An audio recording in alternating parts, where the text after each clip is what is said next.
cepat. Dulu yang kemarin saya juga dibawa berangkat dulu. Banyak kita berapa. Dia tinggal dengan ke apa ini? Kita lagi. Zero. Mana mit lah? Ya, dulu Bisa drone. Anak mit nah. yang suatu ya. Oh ya. Dia pada trik kain no.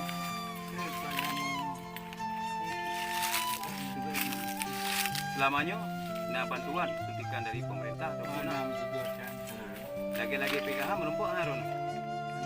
Menumpuk PKH. Mungkin pernah ditanya.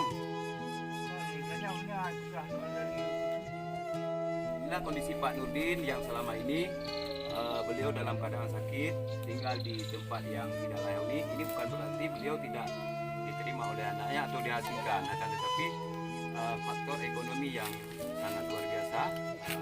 Beliau bisa kita katakan dapat miskin. Beliau tidak memiliki tempat tinggal, tidak memiliki sepetak tanah pun atau sejengkal tanah pun untuk beliau bisa bangun rumah. Dan beliau sama sekali tidak ada yang ini luput dari perhatian semua pihak, yaitu dari pemerintah.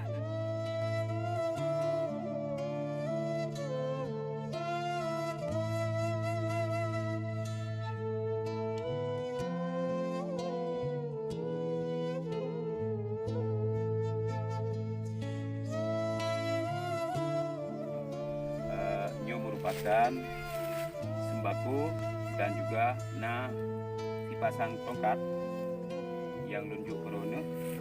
Nyo adalah merupakan titipan amanah daripada teman-teman supaya tongkatnya punya kemanfaatan corona. Selanjutnya itu long akan coba expose tentang kondisi kehidupan drone yang selamanya yang tengah sakit hidup sebatang kara dalam gubuk yang lagi nyorupa. Nyo kan terima Pak Nurdin? Melaki Allah, benar hamba Allah yang jero yang timbantu drone yang akan datang.